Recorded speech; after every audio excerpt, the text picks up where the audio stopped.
this computer. Just checking. Okay, hi, I'm Renee Hobbs, and welcome to COM 416. Today's date is, wow, April 4th? April 4th already. I'm here with the amazing students at the Harrington School of Communication and Media at the University of Rhode Island. I see Peyton, and I see Kelsey, and I hope some others will join us, or perhaps you're watching this recording. So let me share my screen with you, and we'll talk a little bit about what we're going to work on today. So the topic, this is our last week looking closely at the propaganda of the Third Reich, of the Nazi period. And it's really the darkest part of the semester. The topic for this session is called Propaganda for War and Mass Murder. Hi, Olivia. I see you. Thanks for joining us today. So the focus question that we're asking in this session is, how is propaganda used to deepen a sense of nationalism and patriotism in ways that justify war against enemies? This is like a super relevant topic right now, and in some ways I'm kind of sad that it's so relevant. I'm sure the experience of seeing the Parkland students protesting the, my husband's turning the lights off on me. It's not a good thing. Okay, that's good. I think the experience of seeing the Parkland students with their concerns about gun control policy, the war in Syria, the conflict that complicated brinksmanship with North Korea.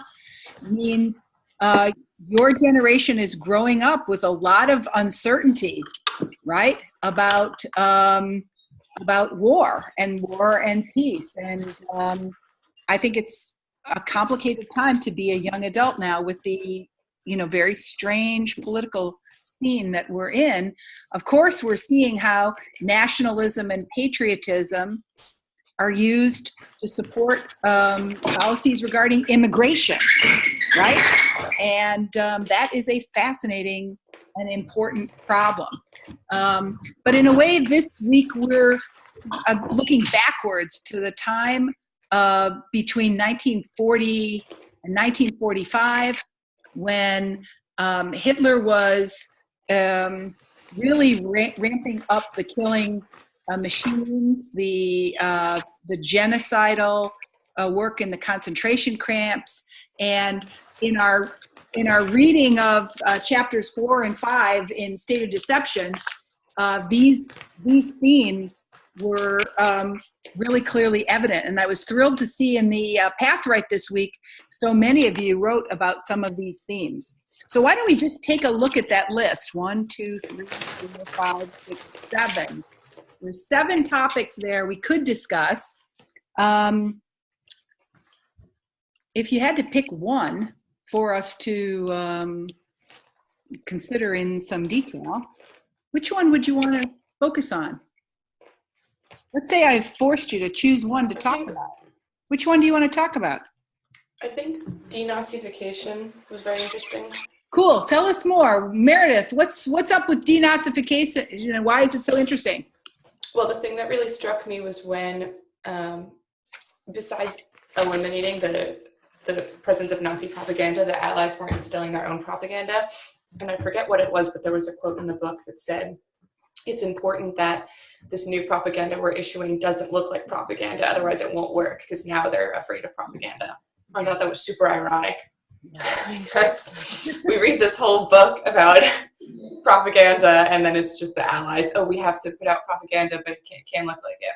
Yeah, so their idea was it couldn't seem bombastic or persuasive. It had to be just the facts presented in a really almost boring and dry way. It couldn't engage the emotions and attack enemies and do the things that we know propaganda does best. Yeah, so the Americans were really gun shy about using anything that looked like propaganda. in the denazification process. Good job. What else do we want to talk? Let's talk more about denazification. You learned stuff that you didn't know before about how it happened. It's a 7-year process. What did it involve? How did the Germans get denazified? I mean, didn't they start by taking Nazi people in the Nazi Party out of power? Yes, that's exactly right. Yeah. So, there were a lot of high-ranking officials, and those guys went on trial for the Nuremberg trials. They tried to remove the Nazis from all forms of power, but it turned out there were too many of them. Right? It didn't really seem like that many people ended up having consequences. I think they gave the numbers, and so many people were acquitted. Yeah, only 14 were executed. Right. Right. So considering how much damage was done, not too many people got prosecuted by the Nuremberg trials. Yep. What else did they do to denazify the Germans? They made the public look at the atrocities that they weren't aware of. Yeah, they forced them to, and I think I say it here as compulsory viewing of Holocaust evidence, right? They forced them to watch those horrible films. Give me a thumbs up if you guys watched those horrible films when you were in high school. Those films of the concentration camps and of the dead bodies. No, not so much. I went to the Holocaust Museum and just. You went to the Holocaust Museum, so there you saw it there. Good show. So people were forced to see the evidence for themselves, right? That's an example of part of the process of denazification. What else was involved in denazification? That video that we watched said that they got rid of all the swastikas, and it said that obviously they removed all the Nazi propaganda. So, and then I think it also talked about how they got rid of the Nazi education within the school systems. Yeah, they rewrote the school books. They burned the Nazi propaganda. They removed all the street names, Hitler Street, Hitler's Mother Street. They weren't allowed to sing Nazi songs. Oh, good. The songs. Right. Yep.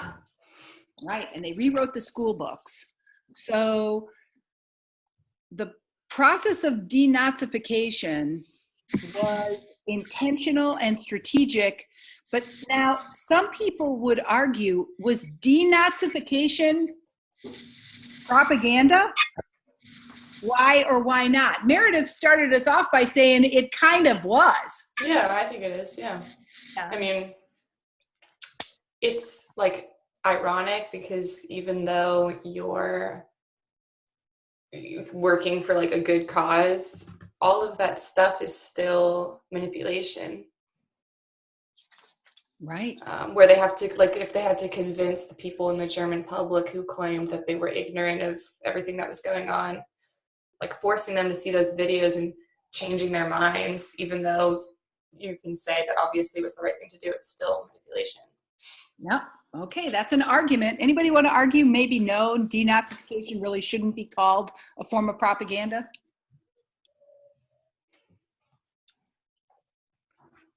We've been this semester we've been making, early on in the semester, we talked about beneficial and harmful propaganda, right? Mm-hmm. You remember when we studied the texting and driving campaign, right?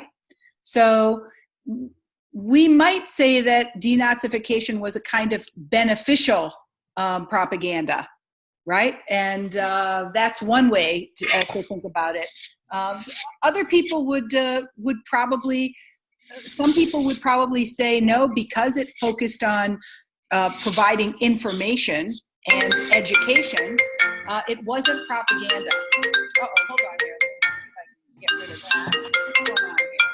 I hate when I get phone calls in the middle of my class. All right, I'll just let that go.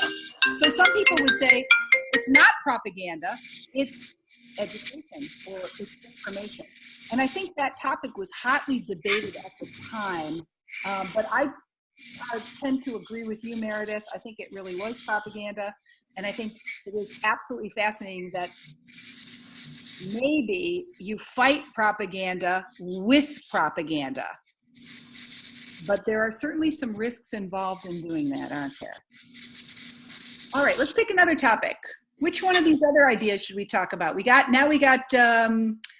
acknowledging collective guilt and approaches to denazification. What else should we talk about? I thought the anti-Jewish propaganda entertainment films were pretty interesting that they talked about in the book. It was crazy, the messages that they were sending in the videos. Yeah, through entertainment. Right. Okay, so let's talk more about that. Of course, the most famous of them is Jude Sus, the historical drama set during the time when women wore those big ball gowns and fancy skirts, set in the olden days. How was Jude Sus a form of entertainment propaganda? It was just a historical drama.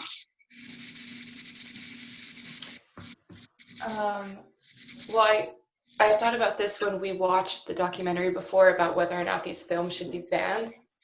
And I thought it was interesting that a lot of people who left after seeing the films, they said that they were surprised how good the films were because they thought that they would be like laughable. They thought they would be really obviously propagandistic and just kind of stupid, but they said they were surprised at how good they are and how well they worked.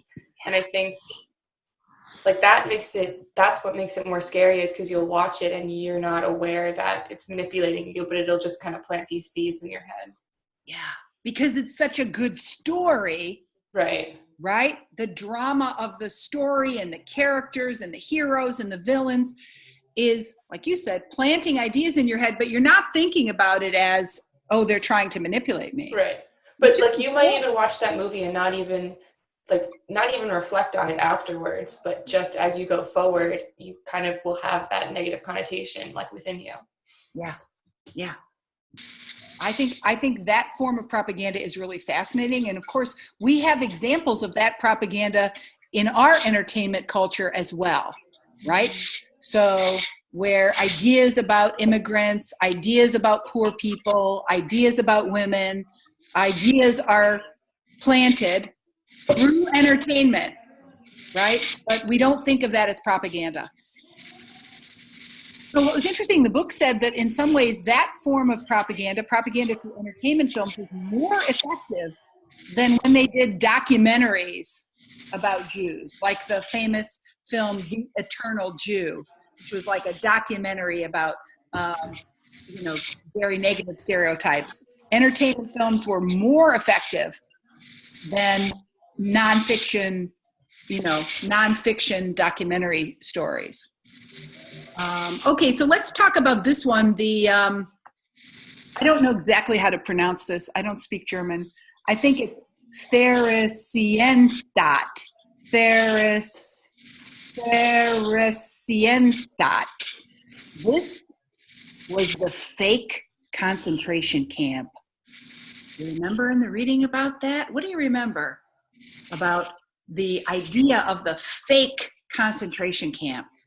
That Jews would, like, it was kind of like a vacation for them, that they were being evacuated for their own safety to live in this area that like children could play. There was I think there were like jobs for the German Jews to be employed for, and I thought it was funny because they had to be careful and make sure that the German people didn't see this, because they were going to be concerned that, well, these Jews in the concentration camps and these camps are living better lives than we are. Good job. Whoa, Olivia, you totally nailed it. Now, Olivia, why, or Kelsey or Peyton or Meredith, why did they go to all this effort to create a fake concentration camp? It was for like international purposes, wasn't it? Explain.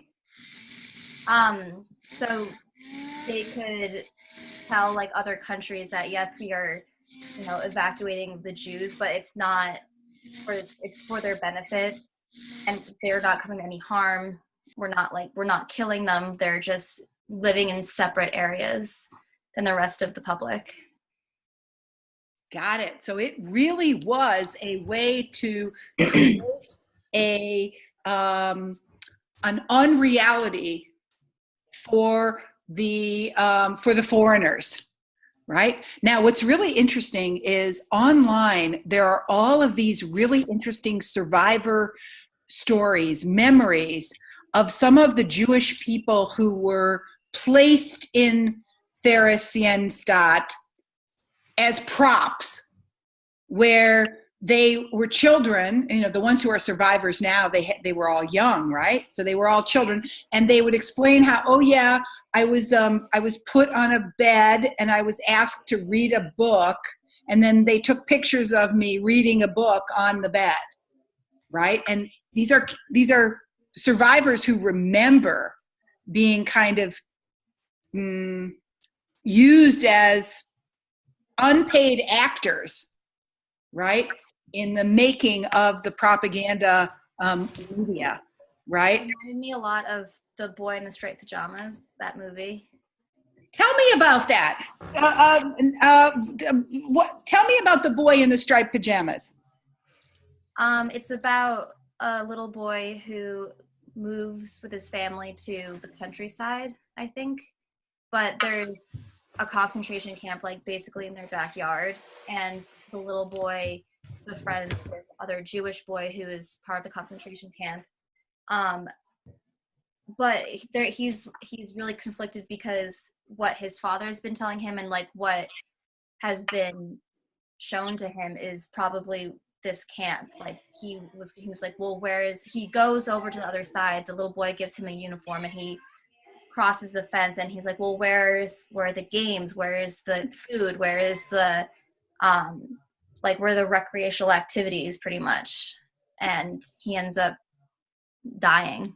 Right. Was his dad Hitler in that movie? I can't remember. No. No. No. But his dad was like a high up officer. Okay. Yeah.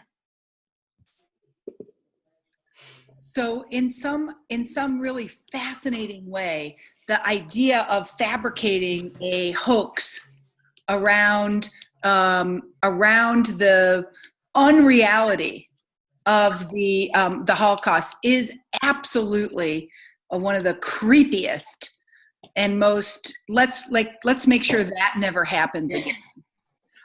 Okay, so let's spend a few minutes talking about the Nuremberg trials, especially the trials of the two media guys. Julius Streicher, he was the editor of Das Stürmer, right, the anti-Semitic newspaper, and Fritschy, I can't remember. I think he was a radio host. What do you remember about how artists, cartoonists, television or radio personalities, and publishers, how did they survive, or what happened to them during the Nuremberg trials? There was that woman, I don't remember her name, the one who produced a lot Leni of the films. Riefenstahl. Yeah, and she was just like off the hook, I think. That's it. Right. Even though she produced the most dangerous and virulent of all the propaganda, right? Yeah, she was just, I forget what happened, like exactly, but she ended up being fine. Yeah, she got hardly any punishment at all. So, and she produced filmmaker. So for sure. I think a lot of them did get sentenced for things, but they ended up having the sentences reduced. Yep. Yeah, Yep. That was surprising. Yep. Only one was put to death, Julius Streicher. He was sentenced to death for his anti-Semitic publication. And a big distinction here, a big distinction seemed to hinge on this idea of hate speech versus incitement to violence. During the Nuremberg trials, that distinction was made more precise, right? That you couldn't just say Jews are bad, right? That wouldn't be enough to get you the death penalty or to get a big prison term. You had to advocate for violence against the Jews to qualify for the serious punishment. And today, of course, we understand that distinction pretty well, but it was really a new concept, right? It was really a new concept back in 1945. So, okay, so one more topic. Let's see. Oh, yeah, let's just say we had to pick one more topic. What topic should we pick?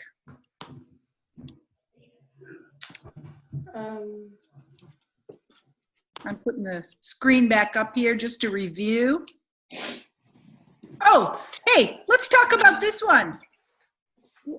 Why was it illegal for Germans to listen to foreign radio stations? Because they would learn the truth, pretty much.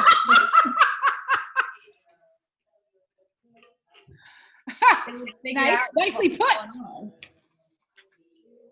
Anybody want to say more about that? Why was it illegal to listen to foreign radio stations, and what did they do to try to ensure that people wouldn't listen to foreign radio stations? It was very like, it was very Orwellian, wasn't it? Because people would like turn each other in because it was hard to just monitor otherwise. So people would like turn each other in out of spite. Yeah. So your neighbor who you accidentally, stepped on their tulips or something, right? You annoyed them. When you stepped on their tulips, they retaliated, right? By going to the authorities and said, oh, Meredith, she listens to those foreign radio stations. And so that would be how people could get turned in. Yeah, that is so creepy. Also, how about, did you see the image of the board game? Oh yeah. Oh yeah. Ugh. So, the board game is teaching children, if you see anybody listening to a foreign radio station, that's like the worst thing they could do. You go to jail for that. And they were, in a way, encouraging children to report on their parents. And I found myself thinking about how terrifying it would be if you were a parent, right? And radio listening is a really private activity. You're doing it in privacy of your own home. Nobody's going to know, but your kid went to somebody else's house and played that board game, right? Yeah. How about turning in people who listen to foreign radio? I don't know, just was so creepy. That reminded me, because that's actually like a scene in 1984. I forget the guy's name, but he's got these kids who are part of this like league, and they like turn in their parents. Yeah. It's wild. Yeah, so it's absolutely, I think that part of the darkest part of this history is the way in which children were mobilized, right, to hurt their parents on behalf of the state. Really terrifying. Okay, so moving along, I thought it would be good for us to view and discuss this short video. I think we'll see if we can capture some. We'll think we can capture some of the big ideas from this video. And of course, for me, this video is a walk down memory lane. So give me a thumbs up if you can see the video on the screen now. Okay, we're going to watch it. I'm going to ask you, as you're watching, to see if you can identify 2 or 3 ideas that you think this video is really trying to, address. Let's take a look.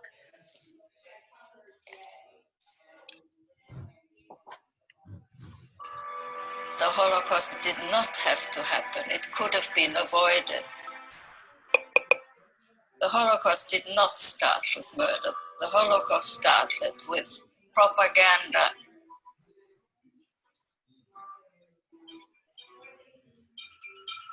We live in a world where hate is more dangerous than ever. This is one of thousands of hate sites on the internet. They're in many different languages. And what's really frightening is that it's available in all different ways. YouTube and platforms of social media. The implications of this for children and teenagers is that now with 1 or 2 or 3 clicks, it's possible to find yourself participating in a set of ideas, a set of messages that are really and truly destructive and inhumane. Young people are our most important audience. The next question is, what is propaganda? And as technology changes, we are going to have to change. Because we have to be where the world is if we are to be faithful to our mission. What the Holocaust Museum is doing with the use of cell phones as an interactive tool is some of the most exciting work that we're seeing today. This propaganda initiative enables them to actually have an interactive experience through texting with a Holocaust survivor about the meaning of propaganda. What emotions did the Nazis hope these images would evoke among Germans? And why they should be thinking about what that means for their world. Hate is not something that children are born with. Hate is a learned behavior. What children and young people need to acquire is a set of critical thinking skills, because by learning to recognize propaganda, we take the first step in learning to resist it. Through digital media, we don't need to be at the museum to have that rich engagement experience. The museum has and will continue to look at its mission as beyond the 4 walls. It's no longer about physical place, it's about virtual connection. We have this one in Farsi. We translate our website to reach populations that we think are most critical for our message, especially in today's world where denial is so prevalent. The goal of this project is more important than ever. So this could be an opportunity. We could put this video on YouTube in languages other than English. The museum has really created a space, a virtual space. I think that's a model for what institutions are going to be in this new interconnected world. It's in Arabic, it's Farsi. Welcome to Voices on Anti-Semitism, a free podcast series of the United States Holocaust Memorial Museum. I chose this podcast because it's very important for me as a teacher to have tools to work with my students so that they can have a shield against all the propagandas outside the school. We have to stop it. And to stop it, the best thing to do is to teach, and to teach. The museum's investment in digital media education, bringing the story of the Holocaust and the story of propaganda to the world, has enormous possibilities for thinking about the future of education overall. Our job is really to confront indifference and to reach people everywhere who can act differently in the future than we know people have acted. Each one of us really has a responsibility of making sure that what you do counts.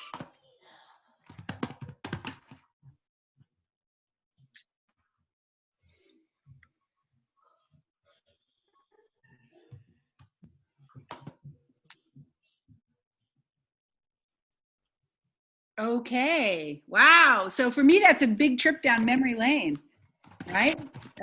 Remembering working on that project from, I guess now it's probably maybe almost 10 years ago. So for goodness sakes, that was a long time. What key ideas from this film stuck out to you? What was noteworthy? For me, one of the women in the film says that the Holocaust could have been prevented. And like, could it actually have been prevented? Like, because for me, like, the way I've learned about the Holocaust and World War II is that it was really just kind of like Hitler was an unstoppable force that, like, maybe the Holocaust, like, yes, there were hints to allude to something catastrophic was about to happen, but it was kind of like an accident happening in slow motion. Like, you couldn't do anything about it because, yeah, I mean, I don't understand like how it could have been prevented at the point in time that these things were happening. It's a really such a great point and such a provocative claim. A Holocaust survivor says it could have been prevented, and you're thinking, how? I think that what you're saying about how Hitler was an unstoppable force, I think that's true. But at the very beginning, before he was even appointed to any kind of power, he was developing the Nazi Party, and he was like, he would have the meetings and he would send out specific instructions for how the posters should be displayed in different towns. That was the propaganda that was the catalyst for everything. So perhaps if he weren't able to use propaganda so skillfully at that point, then the whole thing couldn't have happened, because the party never would have gained power. Interesting point. Other thoughts and feelings you had as you watched this video? What ideas stuck out to you?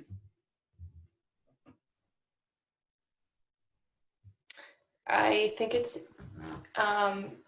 good and important that they're focusing on propaganda in our modern age, because just reflecting on the way it was back then isn't really going to work when you consider all of the technology that we now have. We have to learn how to really kind of safeguard against it in the new way that it's being distributed.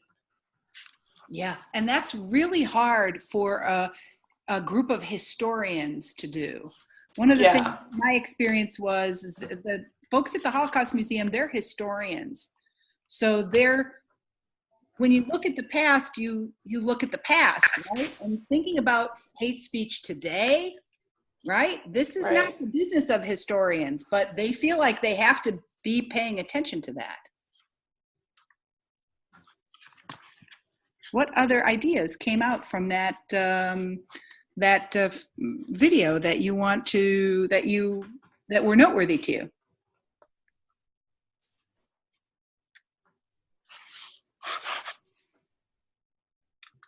What about this idea that hate is learned? I think hate is definitely learned. Why do you say that? Because I don't think we come out of the womb hating certain races or hating people of certain skin colors. I think that it happens through experience. Maybe it was an unfortunate experience that never got explained properly, or never got looked at critically. I don't remember where I read this, but I think a lot of hate and prejudice comes from people just being intellectually lazy. That's what that's the part that I read somewhere that I just can't remember where. But I think that's also true. Instead of something bad happens to you, the person absorbs it, and instead of thinking critically about the situation, about what might have caused this, what are the economic factors, what are the social factors, they just think, well, that person is a representation of their entire group, and they don't bother to ask those questions that can delve deeper into the situation. Great point. Yeah, I agree that I think it's learned. And I think it's also, I think it's kind of more of a scapegoat thing. It's rather than somebody chooses to hate specifically this group, they just have negative energy that needs to be directed somewhere. I just watched a couple days ago this TED Talk about this guy saying he was basically a part of a neo-Nazi group, and he had become a leader, and he was explaining how he got into the group and how he eventually left it. And it was because, he had issues in his life before, and basically he needed some kind of an outlet, and obviously he chose the wrong outlet. But it's something that's it's learned, and it comes at you, I think, from an external force. Mm-hmm. Yeah, I think scapegoating is a serious way to hate. Yeah. And it happens everywhere. And I think it's in a lot of our culture, through political culture, through entertainment culture, scapegoating happens everywhere, and everyone is a part of scapegoating. Yep. And there's a kind of a human nature to it, right? So the us versus them framing, it probably was did have some impact on human survival, thousands and thousands of years ago, Oh, yeah. cavemen or something, right? But now that natural human impulse, the in-group and the out-group, is easily exploitable by people who have interests, right? That's how I interpreted the idea that, Margot, the Holocaust survivor, says the Holocaust was not inevitable. It didn't have to happen. And part of, I think, what she's thinking about is hate is learned and scapegoating is easy, right? And if the Germans had been more attentive and more critical about that process as it was happening in those early years, then the hate might not have built up. See, I'm still stuck on that. I'm still stuck on that. I'm still thinking about it because I just don't think Hitler was not in power. He came to power during the Depression. And that was when, before Hitler was very unpopular with a lot of the German people. And his votes were completely down the drains. He had no political standing whatsoever. And it was only through the chaos of the Versailles Treaty mixed in then with this huge economic depression. The German people really had no other way. They wanted someone it was like going back to Bismarck. They wanted that German hero to stand up, to take charge, to lead them out of the darkness and into a light of economic prosperity, which the whole world wasn't experiencing. But then also tie in with the fact that they would change their message constantly. The German people were brainwashed, but they were also brainwashed with false information that they would change with certain people. I don't know. I just don't think that.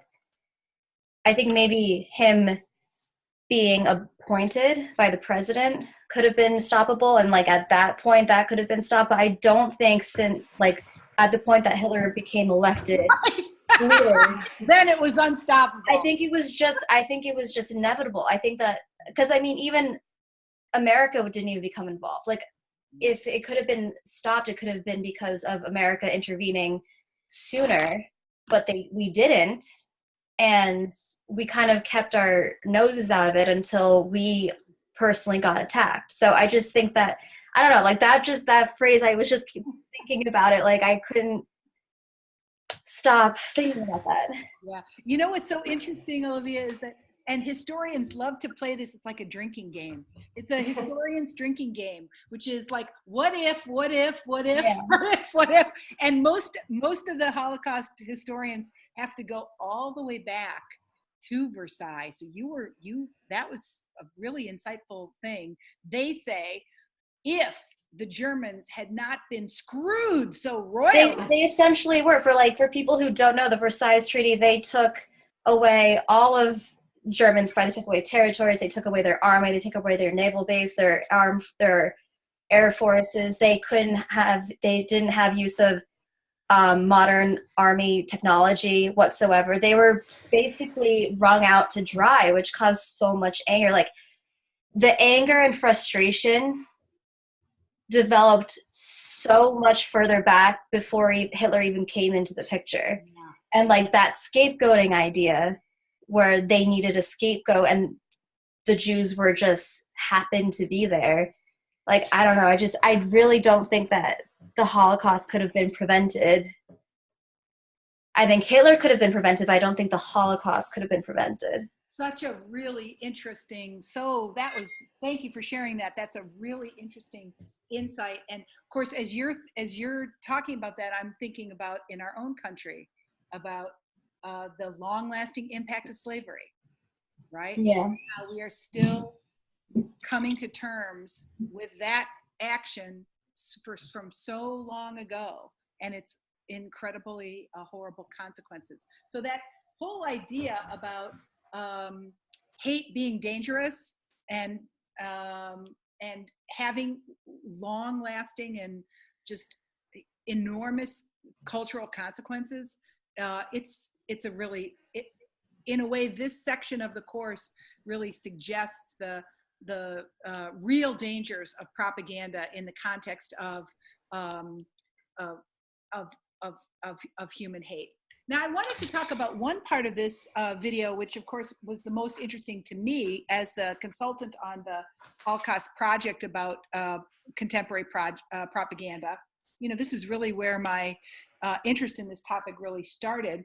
We created this, we observed when the State of Deception exhibit came to the Holocaust Museum, we observed that teenagers flew through the exhibit like just so fast, they weren't even looking at anything, right? And there's really cool stuff in this exhibit, right? Really interesting stuff to look at, but for some reason they were just flying through.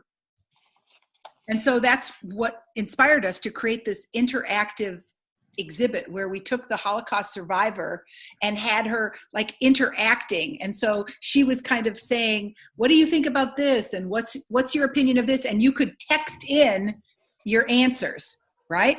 And what we found, there were like seven or nine spots as you moved through the exhibit where you could interact with the survivor, and she's talking to you on your cell phone, and then you're typing in your answers, you're answering her question. And then depending on what you type in, she responds to you, right?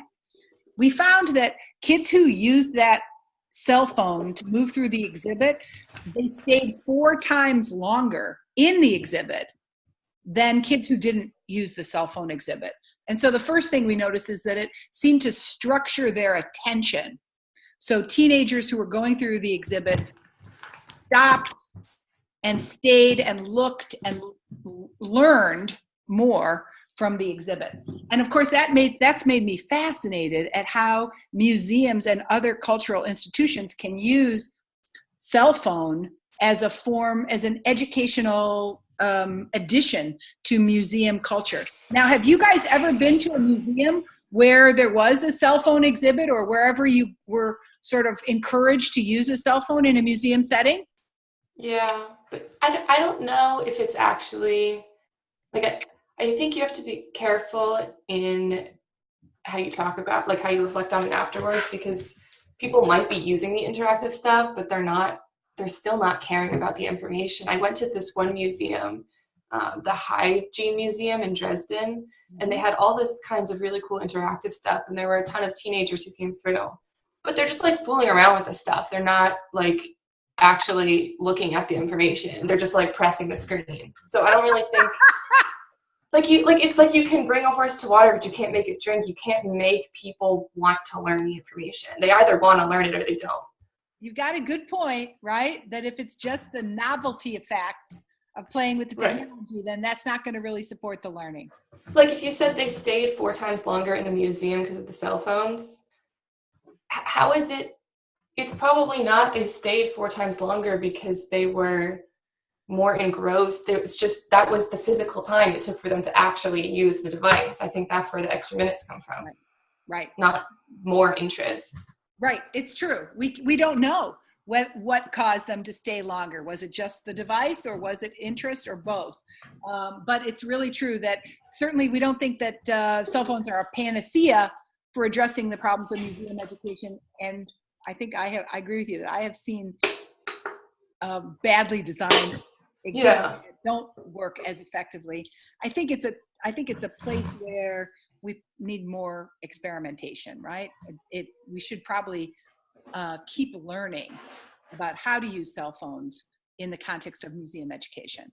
So just saying, that's a topic of interest to me. Okay, so I guess maybe I just want to spend the last 10 minutes on talking about what's going on with your LEAP 3, how to be successful with your LEAP 3, and then what I'd like you to do for, what I'd like you to do for next week. So I want you to notice that I'm making a slight change in the syllabus. We're going to flip weeks 11 and 12. So week 11, our topic is terrorism as propaganda. Let me share with you what I'd like you to do for next week, because it seems like a good segue for moving out of the past and into the present. Okay. I thought I was signed in here, but maybe not. Let me sign in. Okay, there we go. So week 12, next week, of course, the most important thing you have going on is your Leap 3. But I also want you to do some reading about ISIS. ISIS propaganda has been part of your growing up for a while. Our topic is terrorism as propaganda, and the focus question is terrorism as a form of propaganda, looking at ISIS propaganda to see why it's been effective. Here's what I'd like you to do. The big project about terrorism as propaganda. So this is a bit of reading and tweeting. First, to gain context about the history of ISIS propaganda, I'd like you to read this article by Ariel Lieberman called Terrorism, the Internet, and Propaganda, a Deadly Combination. Then I'd like you to watch this 23-minute video by Jack Kirkham. He is a Green Beret, a U.S. veteran from Iraq and Afghanistan, and he critically analyzes a piece of ISIS propaganda. It is absolutely fascinating to watch him critically analyze this propaganda. Then select one of the articles below. These are all from the last few months, right? Jack Moore's ISIS propaganda, U.S. is the world's second biggest audience for online jihadi campaigns. Who knew? Claude Haberman's What Doomsday Cults Can Teach. I'm sorry, did you say the U.S. is the second largest audience? Yeah, I'm glad you're freaking out about that. Yeah, let's just read that again just to freak out, right? U.S. is the world's second biggest audience for online jihadi campaigns. And the article shows you the data to prove it, right? Okay. Yeah, but I wonder how much of that is just educational viewing. Well, that's what you're going to be thinking about when you read that article. Okay. You're going to wonder, why are people in the U.S. clicking on this shit, right? Okay, so then there's Claude Haberman's What Doomsday Cults Can Teach Us About ISIS Today. This is a guy who's looking back at cults like the Moonies and the brainwashing cults, right? And he's making a connection between propaganda and brainwashing. Really fascinating piece. Or maybe you'll choose ISIS stole footage from a soldier in the Niger ISIS ambush. Now the military is reviewing the use of head cams. This just happened. This story just broke a couple weeks ago about a piece of propaganda video that was made when ISIS captured and killed American soldiers and then took their video cameras on their helmets and then manipulated that footage to make propaganda. Again, who knew? Now, this is the tricky part. To demonstrate what you've learned, I want you to use Twitter. I want you to use Twitter carefully and responsibly because you're going to be tweeting about ISIS propaganda. Okay, just saying. Compose 3 tweets and share them on our COM416 community using the hashtag. Remember now that you can use up to 280 characters to convey information and opinions. You can use a URL, you can use a photo. Your goal here is to inform people and offer your opinion because you will have read and viewed all this cool shit and other people are going to be curious about that. And then during the week, after you've composed your 3 tweets, read back and respond to at least 2 other posts by other students. So we're just supposed to pick one of the articles. We're not supposed to read all 3, right? Yeah, so here you go. So I want you to read this one. Yep. I want you to watch this video and then choose one of the ones that are bulleted. Okay, got it. So just one. You choose one of the Newsweek, New York Times, or Time Magazine. Select one of those 3 articles. So you are going to be doing 3 things, reading the scholarly article, watching the Green Beret deconstruct ISIS propaganda, and then you'll choose one of the magazine articles.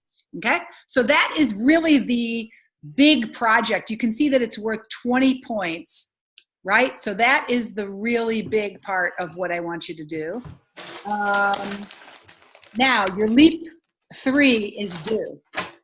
Okay, and I wanted to clarify how you can be successful in the LEAP 3, right? Let's go to the assignment first of all. A couple of students have strangely not yet had partners, and so I have assigned you a partner. On the Google Doc, if you check now, the 3 or 4 students who have not yet partnered up, I sort of forced you into I don't know, an arranged marriage, I guess you could say, right? Make sure that you review the criteria for evaluation, because this is how I'm going to be grading. This is how I'm going to be evaluating your work.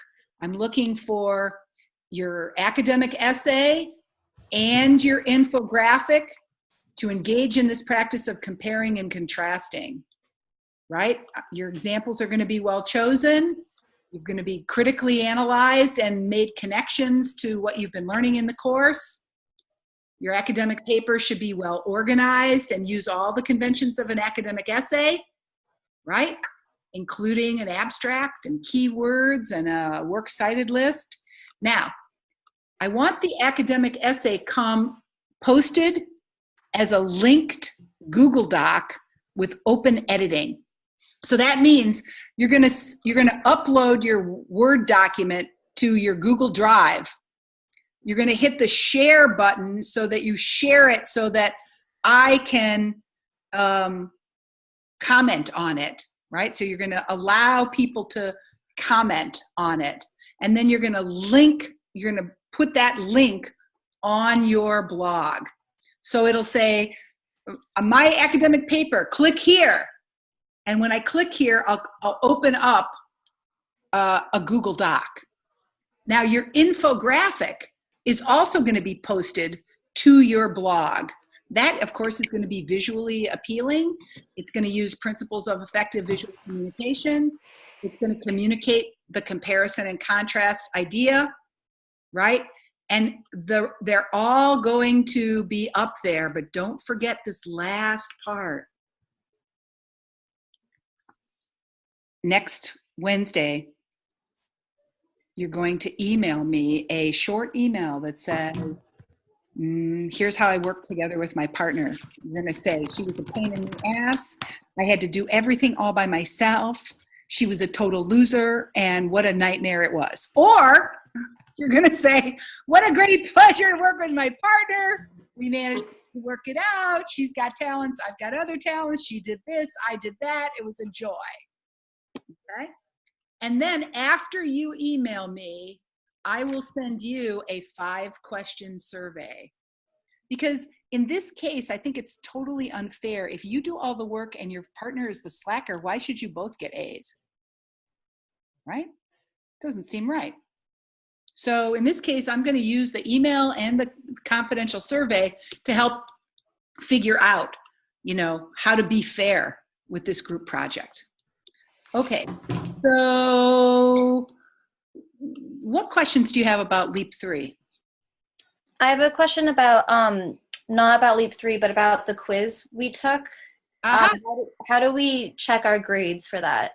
Oh, yeah. So not to worry about that. I am still in the process of, I'm still in the process of grading, and you should get on your Pathwrite a grade once I actually get through the grading process. And how can we tell how we're doing in the course so far?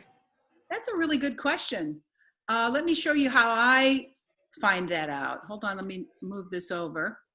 So for class, so you should have received 2 emails from me with your LEAP 1 and your LEAP 2, right? Yeah. And you should have received an email from me that or maybe you didn't receive an email from me, but you should be able to go and find your let's see how we do this right here. You should be able to go up here to your learners. Here's Julia, right? So Julia's done everything. And when she goes here, you can see she did really well on quiz 1. She did really well on quiz 2. Quiz 3 is still not graded, right? So you should be able to go up there somewhere like that and see that data, right? I'm not sure how you do it on your screen, but that's how I see it. You might click on your own identity and that data might come up there. Okay. Okay. All right. So let's see if you have any other questions about Leap 3.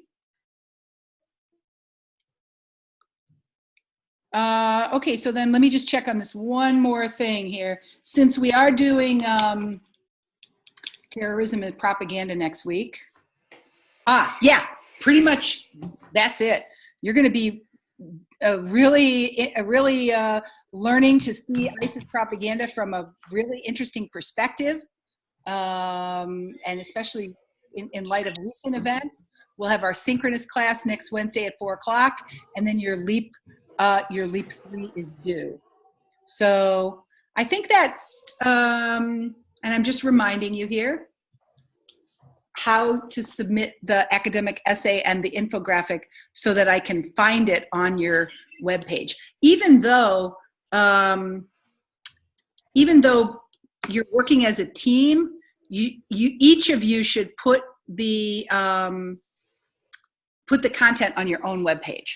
That's kind of the one thing I'm just going to conclude by saying. So you're going to collaborate on making these products, but you're going to put the products up on both of your websites, right? So it'll be a little bit redundant. I'll be able to find, it looks like Olivia, you are collaborating with Matt, I think, right? Yeah. When I go to Matt's website, I'll be able to find the academic essay and the infographic. And when I go to your website, I'll be able to find the academic essay and the infographic, right? So that's how you should do it. All right, other questions? Now you guys, this week, as you get close to the deadline of Leap 3 and Leap 3 being kind of the, important thing that it is, if you guys have any questions or you just want to run something by me, the best way to reach me is on Twitter, because I'm checking my Twitter like 10 or 12 times a day. And this week, because you're going to be tweeting about ISIS propaganda, I'm going to be checking my Twitter all the time, right? I'm looking at that COM416 hashtag 6, 7, 10 times a day. So if you need to get a hold of me, if you have any questions, I'm happy to respond to you. The quickest way for that to happen is on Twitter, all right?